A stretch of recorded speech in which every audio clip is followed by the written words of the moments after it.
E eu gostaria de trazer essa reflexão da tarde, começando por uma história. Em 2017, no final do ano de 2017, eu fui convidado a participar de um evento da Associação Médico Espírita de Bento Gonçalves, Rio Grande do Sul. Exatamente na região vinícola do país, hoje premiada, onde aqueles emigrantes da Itália se fixaram no sul do país, fugindo da guerra, e trouxeram a sua cultura, o seu esforço, a sua garra, a sua persistência e resiliência, e lá cultivaram e criaram um patrimônio hoje nacional que exporta o seu produto para o mundo inteiro.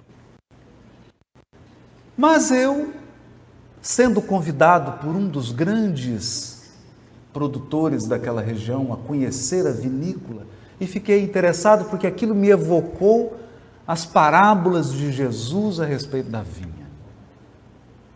E eu queria aprofundar, eu queria ter uma experiência concreta. Eu queria pisar numa vinha, olhar a videira, a uva, o processo de produção do vinho, recordando-me do desenho que os espíritos pediram a Kardec que colocasse, logo na introdução do Livro dos Espíritos, como símbolo do trabalho do Criador. A vinha como trabalho do Criador. Deus é apresentado como a inteligência suprema, a sabedoria infinita que preside a criação,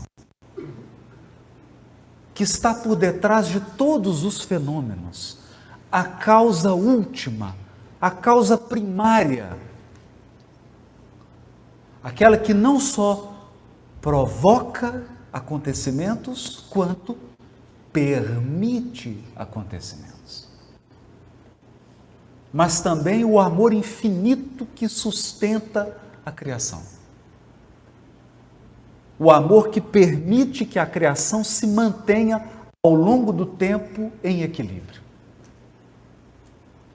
E como Cristo compara esse trabalho do Criador ao trabalho de um viticultor, aquilo me tocou e eu fui para a vinha. Andei por ela. E a mim me pareceu, na ignorância de quem nunca lidou com o fenômeno, que a natureza é uma sucessão de fatos de renovação. Então a planta cresce, galhos novos surgem, brotos, folhas, flores, frutos, os frutos são colhidos e o processo se repete. E todo ano o processo se repete. Todo ano. É o poder de renovação da natureza, que por si só já é uma lição grandiosa. A natureza está em constante renovação. Ela revela um poder inerente a cada um de nós, o poder de regenerar, de cicatrizar.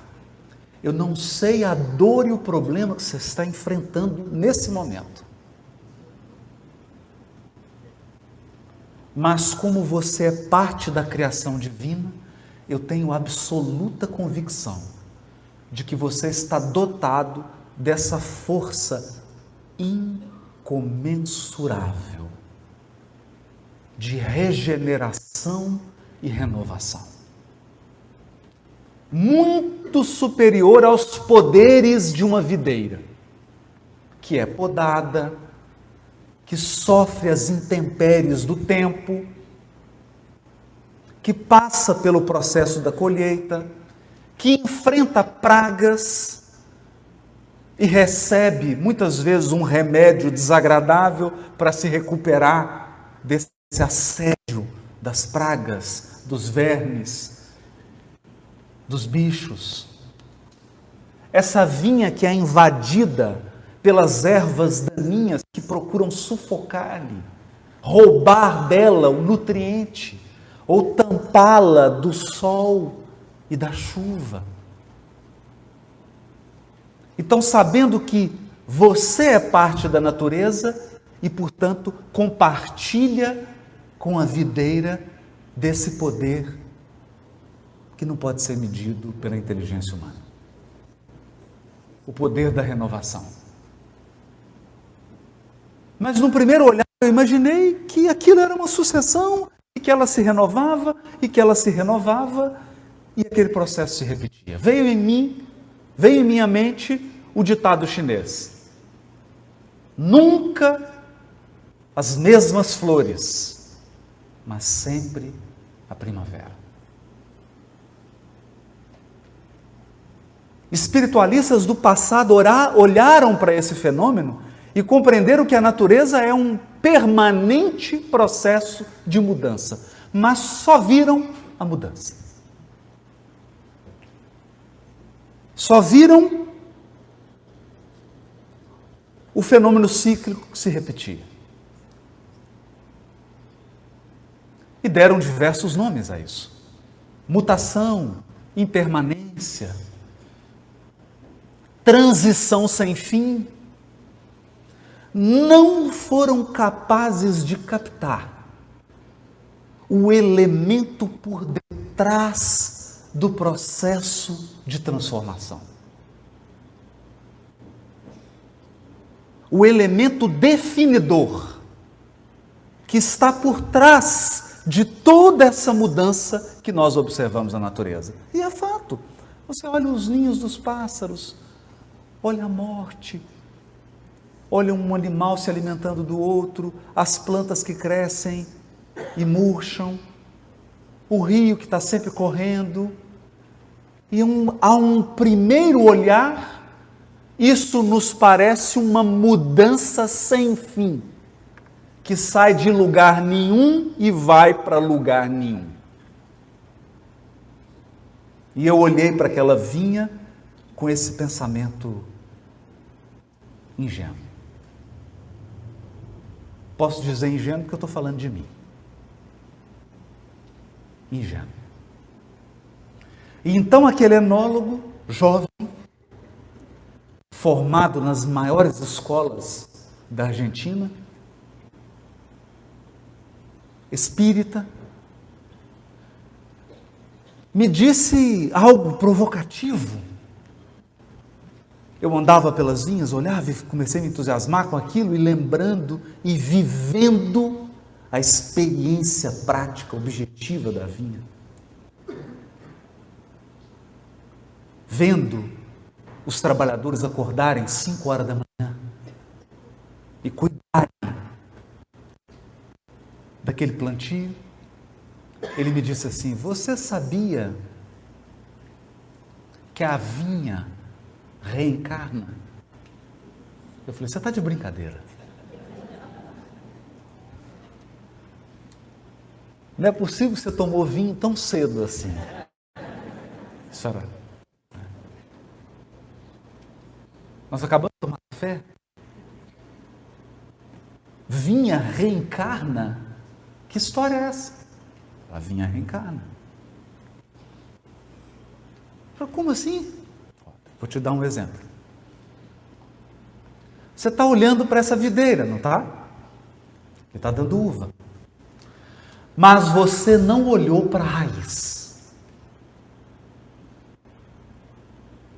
O processo de cultivo da videira é assim. Ela cresce, os galhos, os cachos, a gente colhe e corta. Porque se a videira não for podada, ela perde vitalidade. Eu falei: eu estou lembrando de uma questão do Livro dos Espíritos. Virou estudo de doutrina espírita na vinha. Tudo a ver. mas sem vinho, fiquem tranquilos. Era cedo, era de manhã. Quando Kardec pergunta sobre a encarnação e os espíritos dizem: é necessário passar pelas vicissitudes da vida corporal. Vicissitudes da vida corporal. Por exemplo, nascer, envelhecer, adoecer, morrer. São podas. São podas.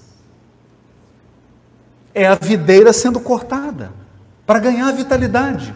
Não vitalidade exterior, vitalidade interior, riqueza da alma, riqueza do espírito.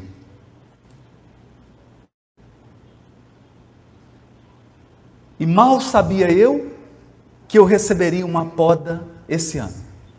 Que o médico chegou para mim e falou assim: se prepara que você está ficando velho. Falei, nenhuma anestesia para dar notícia assim?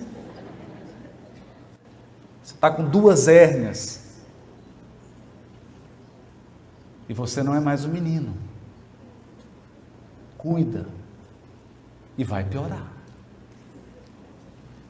É um desgaste irreversível. E eu lembrei das vicissitudes da vida corporal. Eu falei assim: só falta o senhor dizer, doutor, que eu vou morrer. Um dia. Ainda bem que ele não disse. Podas. Então o rapaz me disse: nós podamos.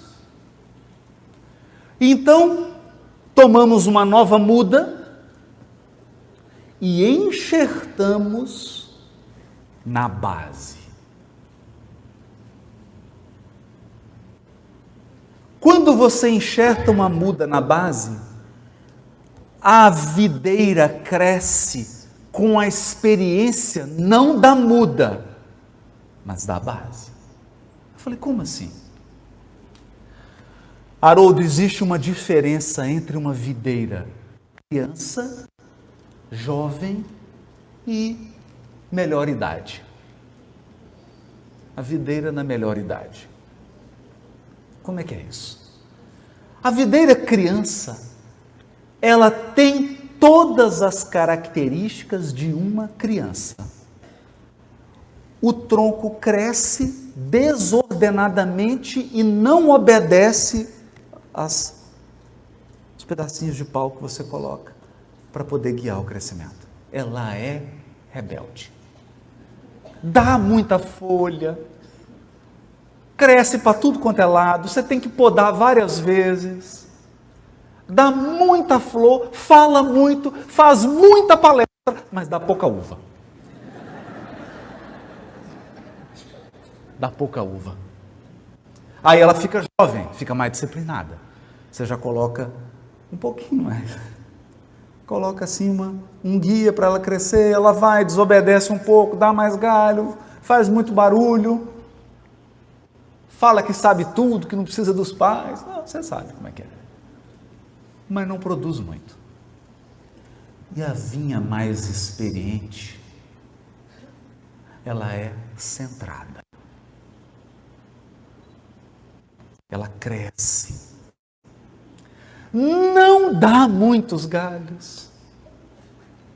Não dá muita folha. Poucas flores, mas muito fruto. E saboroso. E uva de boa qualidade.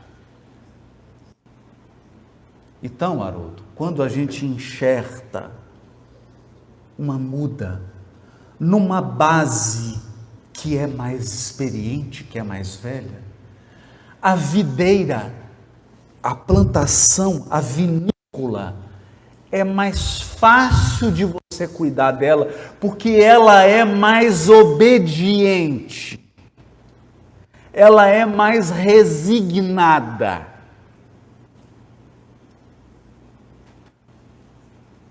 Ela responde melhor aos cuidados do viticultor. E é por isso que é impossível nós aqui no Brasil competirmos com uma vinha na França, na Itália, porque uma vinha na França tem 400, 500 anos. A nossa vinha tem 80, 90, no máximo 100 anos. Então, toda vez, Haroldo, que eu corto a videira e enxerto um broto novo, a vinha reencarnou. E esse é o processo humano. Esse é o processo humano. Quanto tempo tem a sua base? Quantas vezes? Cada encarnação é um enxerto. Quantos enxertos? Você é o resultado de quantos enxertos? Será que você é um espírito jovem, rebelde, muita folha e nada de uva? Ou mais jovem, muita flor, pouca uva? Ou, na idade da maioridade, né? Muita uva, mas não tão boas. Ou você já é uma videira experimentada, dá uvas de qualidade. Então, olhando para aquela explicação, eu entendi que há algo por trás da mudança e da renovação. É claro. E olha o poder de renovação de uma videira. Você corta ela e ela cresce. Repara isso. Você corta, deixa só um toco. E ela volta a crescer, dar galhos, flores e frutos. E quanto mais você poda, mais vitalidade ela apresenta. É fascinante. Isso é extraordinário. Mas há um elemento por trás disso. Propósito. Toda a renovação, toda a transformação da natureza, tudo está conduzido por um propósito divino. Então, nada muda simplesmente por mudar. Essa é a grande lição da doutrina espírita. As coisas mudam para progredir. Nascer, morrer, renascer, ainda progredir sempre. Tal é a lei. Progredir sempre. Sempre. Então não é uma mudança caótica sem direção, não é uma mudança pelo simples fato de mudar. Não imagine que o universo está mudando a cada segundo, simplesmente porque Deus gosta de mudar a tela de descanso do computador dele. Tudo evolui, tudo cresce, tudo se aprimora sob as vistas sábias e amorosas do Criador. O Criador é o olhar de cuidado, é o olhar que corrige, é o olhar que educa, é o olhar que direciona a criação infinita. Infinita. Por isso, o símbolo da introdução de O Livro dos Espíritos coloca um desenho no Prolegômenos, na introdução do Livro dos Espíritos. O desenho é uma cepa, um galho da videira. E os Espíritos respondem: eis aí o trabalho do Criador. O vinho é o Espírito. Que, aliás, não é uma metáfora. Quando Kardec indaga aos espíritos superiores, o espírito tem forma? Tem uma forma definida? Ou ele é uma fumaça? Os Espíritos dizem, para vós não, para nós sim. Para vós não parece, para nós tem. A forma de uma chama, de um fogo. Intrigante. E Kardec pergunta, tem cor? Tem. A cor do rubi, que é a cor do vinho. A cor do rubi, que pode variar do opaco, do mais escuro, ao mais radiante.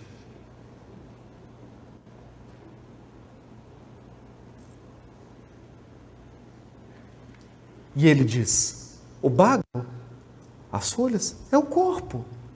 Então o ser vai tomando corpos, vai experimentando mudança, mudança, mudança, mudança, mudança, mudança, mudança, mudança, para progredir, para aprimorar a sua essência espiritual. Há um propósito. Em toda essa impermanência, essa é a contribuição da doutrina espírita para o pensamento espiritualista do orbe. Não existe uma impermanência e uma mudança sem sentido, sem propósito, sem direção. Tudo muda, tudo experimenta para se aperfeiçoar. Ainda quando o espírito humano, usando do seu livre-arbítrio, faz as piores escolhas, ainda aí há experiências dolorosas que vão educá-lo.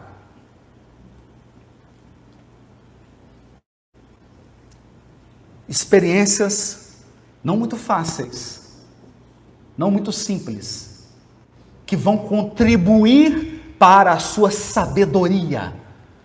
Porque nós precisamos mudar a imagem de espírito puro. Geralmente a gente imagina que o espírito puro é de cristal,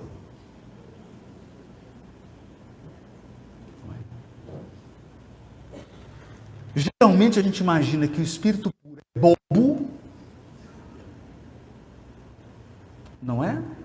E geralmente nós imaginamos que o espírito puro é assim, vamos dizer, ingênuo emocionalmente falando. Não. Não. Eu me recordo da obra de André Luiz, quando Clarencio, em atendendo um caso insolúvel pelos instrumentos do intelecto. Aqueles casos que não adianta você vir com teoria, com conversa, com intelecto que não vai resolver. Era um pai adotivo que havia sido assassinado pelo filho adotivo. Ele acolheu o rapaz, criou ele no comércio, mas ele também, um espírito embrutecido, criou também daquele jeito. O rapaz cresceu, queria receber pelo trabalho prestado, num processo também de ingratidão. O pai adotivo, ignorante, não soube conversar, não souberam se entender, o jovem assassinou o pai adotivo. E esse pai adotivo se transformou no mais empedernido obsessor e perseguidor desse jovem. Ficava ao seu lado como um chacal em busca da vingança. Clarencio, acompanhado de André Luiz, Hilário, haviam acompanhado todo o processo. Quando chega no momento culminante, Clarencio diz: agora nós precisamos de um espírito que ama. Porque a questão aqui agora é de sentimento, não é mais de intelecto. Então, chega ao local Cipriana. Cipriana era um espírito tão evoluído que usou os dois, o obsessor e o jovem, o obsessor desencarnado e o jovem desdobrado, quando eles olham para Cipriana, eles acham que ela é Nossa Senhora, Maria de Nazaré. Para vocês terem uma ideia. E é curioso isso, né? Porque, para a gente, espírito que tem luz com barba é Bezerra de Menezes, não é? Não, é engraçado isso, né? A gente não distingue, né? Não distingue. Eles olharam, falaram, Mãe Santíssima, e ajoelha. Ela fala, não, meu filho, eu sou mãe, mas não é a Santíssima. Sou tua irmã. E começa, pega no colo o encarnado, o rapaz que assassinou, conversa com ele. E o obsessor lá, bravo. E aí ela começa a conversar, mas o que eu quero fazer um recorte aqui é o que ela fala para o obsessor. Olha que lindo. Ela diz assim, você foi assassinado, filho? Então vem cá que eu vou te contar a minha história. Eu vivia na Terra, casada, 2 filhas, 2 filhos. Meus 2 filhos foram assassinados na Guerra do Paraguai. Minhas 2 filhas, eu vou traduzir aqui porque ela é toda cuidadosa para dizer, as 2 filhas foram para a prostituição. Eu adquiri lepra, meu marido olhando para mim desfigurado e com lepra, foi embora. Então eu que era casada, tinha um marido, um bom casamento, 2 filhas, 2 filhos, me vi sem os filhos, sem as filhas, sem o marido, com lepra e abandonada.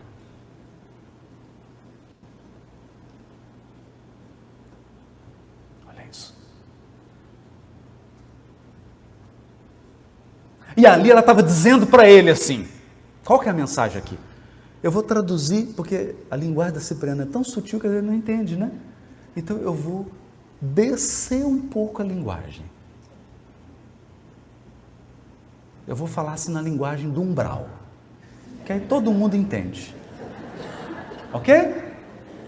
O que a Cipriana diz para ele? Você está querendo falar sofrimento comigo, filho? Você está querendo falar de sofrimento comigo?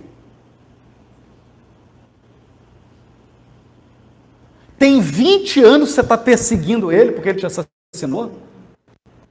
Condenando ele, um filho ingrato, violento, que assassina o próprio pai, mas você se transformou em quê? Nesses 20 anos?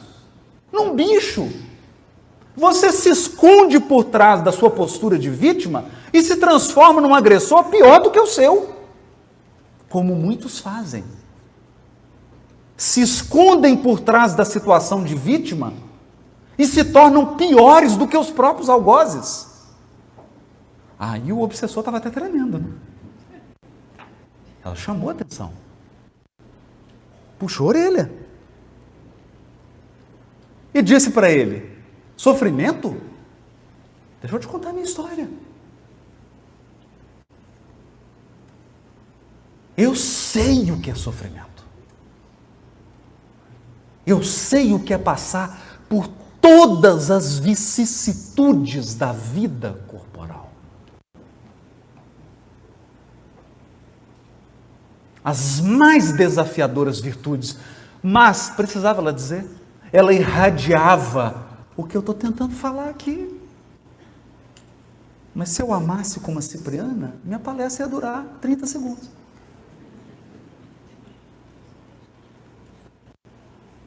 O que ela dizia para ele? Olha para o poder renovador de Deus que existe em mim, filho. Olha. Passei por tudo isso, olha para mim. E você está dizendo que você não pode passar. Você está me dizendo que parou porque foi ferido? Que não há mais caminho depois que nós somos feridos? É isso que você está tentando dizer? Quer dizer que eu caminho enquanto as pessoas que me amam não me abandonam? Porque se elas me abandonarem, eu não tenho mais força para prosseguir. É isso? Eu faço bem enquanto sou aplaudido, mas se eu recebo críticas, se eu sou perseguido, se eu sou caluniado, se eu sou difamado, eu não vou fazer mais o bem.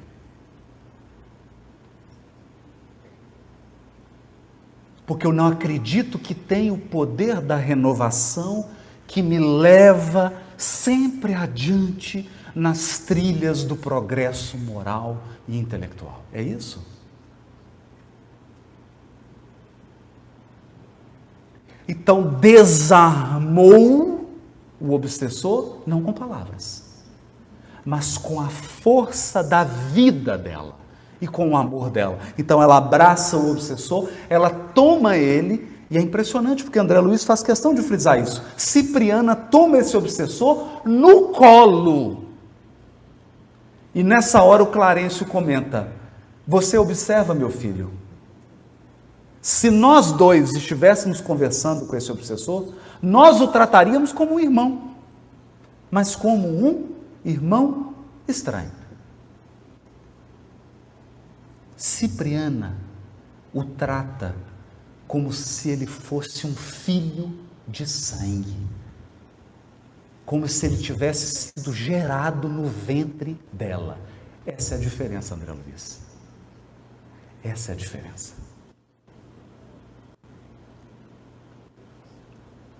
O tratamento que ela dá para esse desconhecido é o mesmo que ela daria para o filho que ela gestou. Esse é o amor que converte, não convence. Convence é um passo antes. Convencer é uma coisa, converter é outra. Esse é o amor que transforma, esse é o amor que redime. Porque eu fico em dúvida. Será que a mãe daquele obsessor o amou tão intensamente quanto Cipriana o amou naquele momento?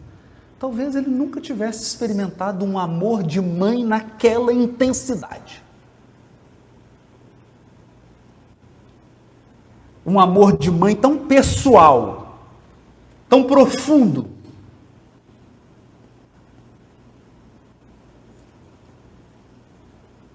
Ele cede e acompanha Cipriano.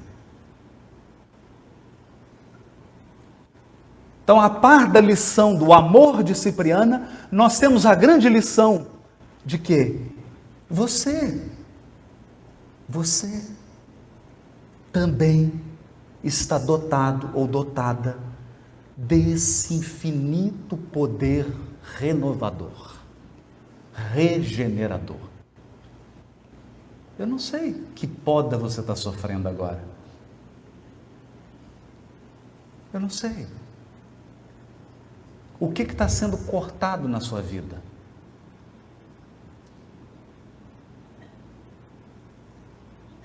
Eu só sei dessa força em você, que no fundo é a própria presença de Deus no seu coração. Esse é o poder renovador.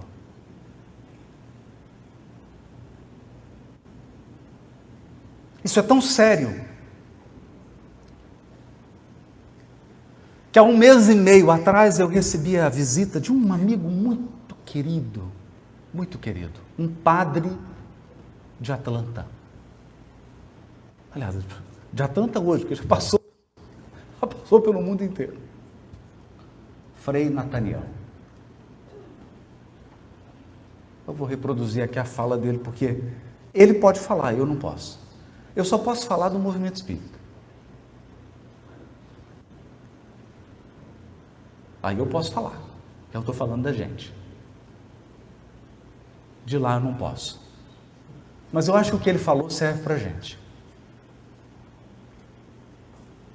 Serve muito para a gente. Ele chegou lá em casa, fomos tomar um café e conversamos. Imagine, ele é formado pelo Pontifício Instituto Bíblico de Roma. Ele sim fala essas línguas todas aí, do currículo.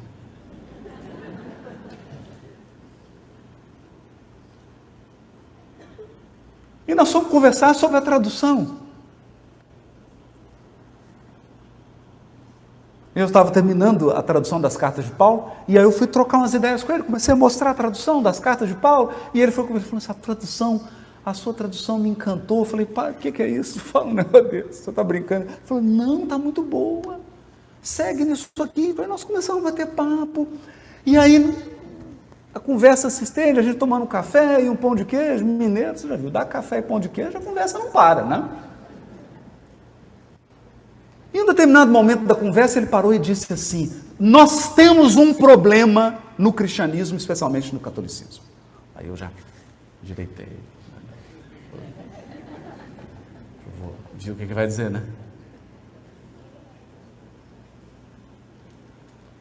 Ele disse, o cristianismo cristalizou na celebração da morte. Falei, como assim, Frei? Olha para as cerimônias, Haroldo. Olha para a cerimônia. Qual que é a imagem de Jesus que nós temos? Uma pessoa pregada numa cruz, morrendo.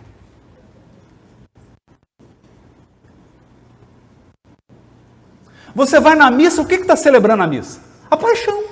A paixão. A paixão de Cristo. A morte. Todos os símbolos do cristianismo apontam para a morte na cruz. E é uma lição grandiosa. Nós não queremos aqui desmerecer a lição da cruz. Pelo contrário. Mas ele começou a falar. Sabe o que está faltando na igreja?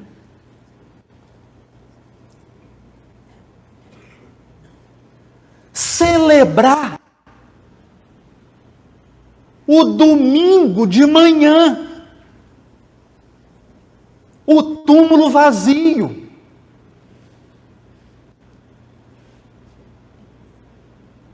Fala isso, meu filho, para os seus amigos e amigas espíritas. Eu falei, pode deixar, padre, eu vou contar isso lá na próxima. É o padre que está falando, não sou eu, porque você fala, não tem autoridade, mas é o padre que está pedindo para dizer isso. Nós precisamos celebrar o túmulo vazio, celebrar a ressurreição, meu filho, o Cristo vivo.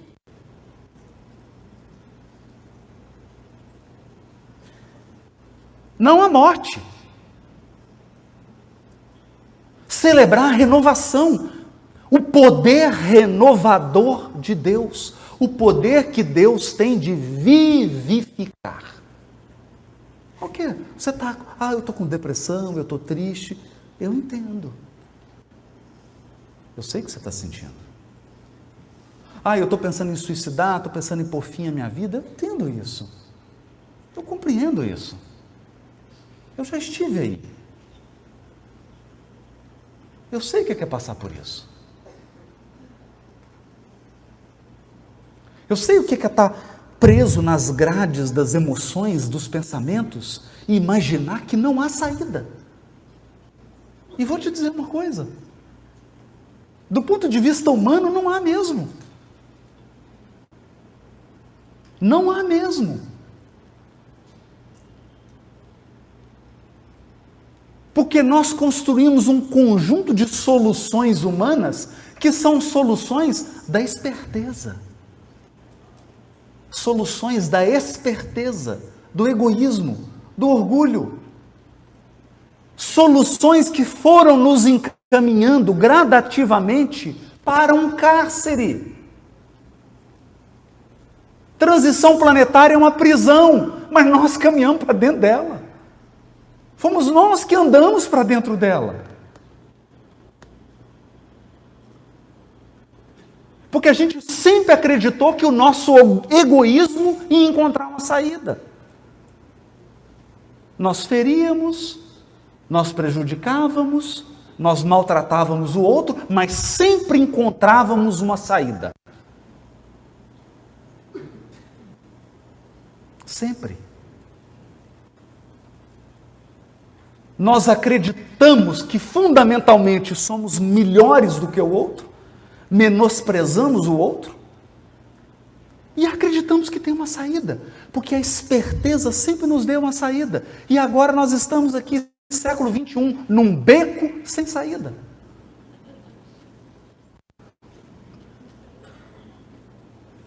Eu sei que você está se sentindo assim, mas acredite, deixa eu te dizer uma coisa, não foi Jesus que removeu a pedra do templo.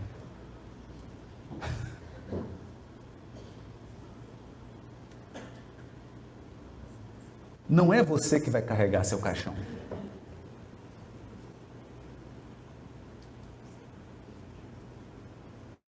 Não é você. Você acha que é você que vai carregar seu caixão?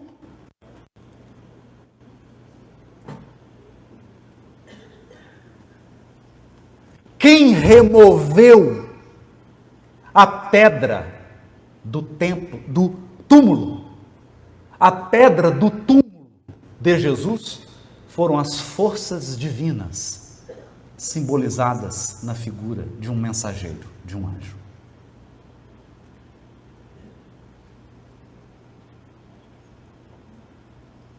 É o Criador que te tira do túmulo. É Ele que revive, que dá vida.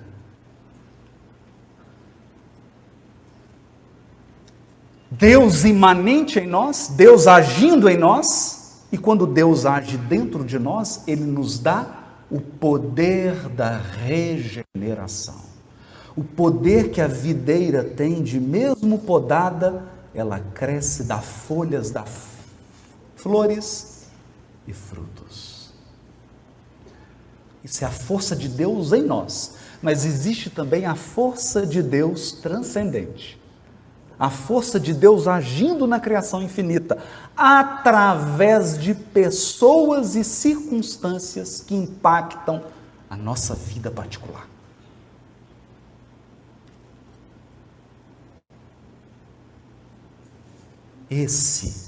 No caso desse obsessor, essa força transcendente que se materializou atendendo a determinações do próprio Criador foi Cipriana. Para você, pode ser esse seminário hoje.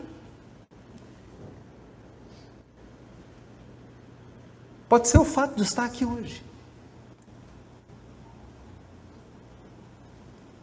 Pode ser a força que vai remover essa pedra.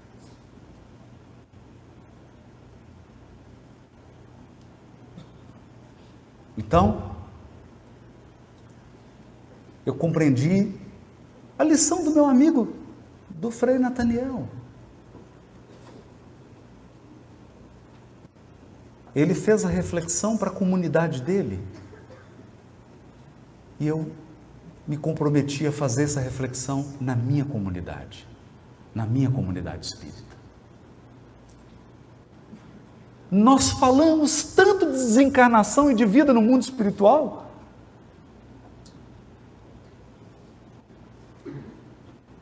mas perdemos a fé no poder transformador, regenerador, vivificador de Deus. Outro dia eu recebi uma mensagem de uma pessoa assim: Haroldo, você me desculpe, não é nada pessoal, mas eu não queria ter sido criada por Deus.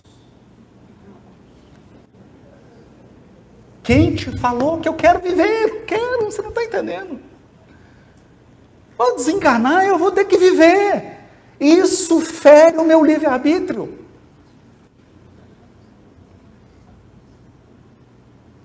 Percebe? Mas escuta aqui, você não falou isso quando você era adolescente? O que o adolescente fala para os pais? Ah, mas essa casa é cheia de regras. Vocês determinam. Não é assim que a gente fala? Não é? E o que a gente fala com o filho quando tem juízo? O que fala com ele? Fica tranquilo. Aqui se faz. Aqui se paga. Você vai ter casa. E vai ter um filho adolescente. Vai chegar a conta de luz, o IPTU, material escolar, matrícula, IPVA, seguro, supermercado. Todo mundo ficando deprimido, né? Vamos mudar de assunto? Você vai ter. Você vai ter. Então escuta. Nós encontramos a casa paterna formada, construída.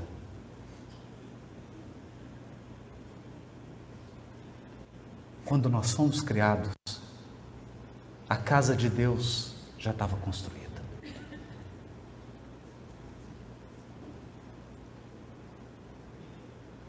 Já está formada.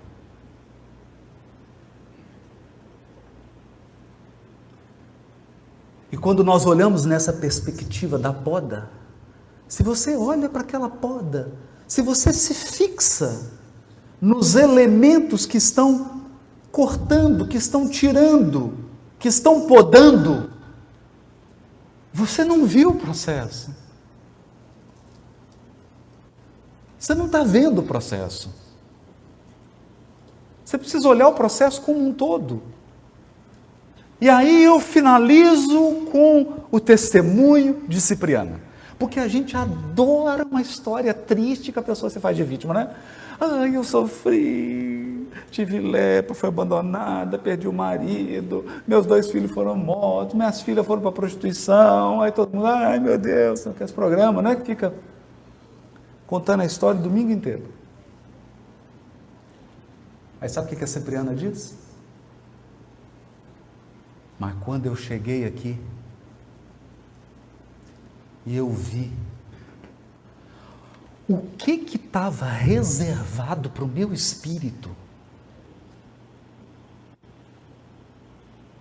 as belezas da esfera espiritual onde eu vivo hoje, a luz que emana de mim e os recursos espirituais que eu tenho, eu cheguei a uma conclusão: sofri pouco.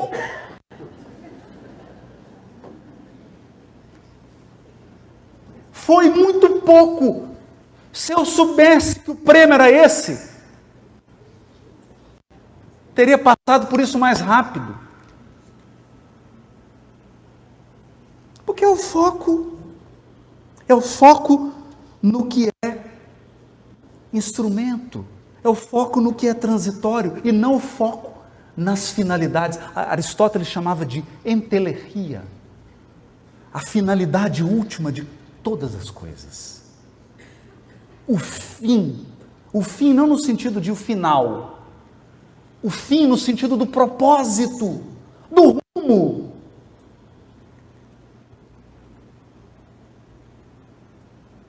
Então eu quero terminar aqui adoçando a sua boca. Já imaginou você volitando, sem check-in, sem bagagem, sem conexão, sem escalas,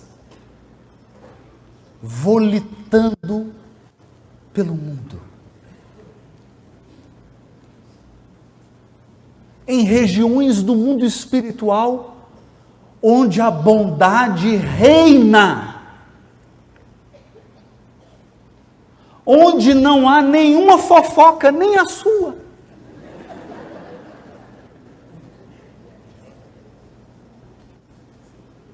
Onde todos buscam a sabedoria, onde todos procuram auxiliar, compreender e amparar uns aos outros, entender a situação de cada um, onde todos se perguntam: o que eu posso te ajudar? O que eu posso fazer?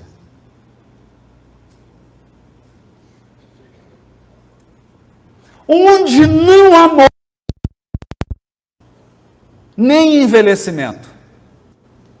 Já imaginou isso? Não precisa de botox, nem fio, nada. Nem doença. Onde os seus potenciais de espírito imortal podem então desenvolver-se sem obstáculos.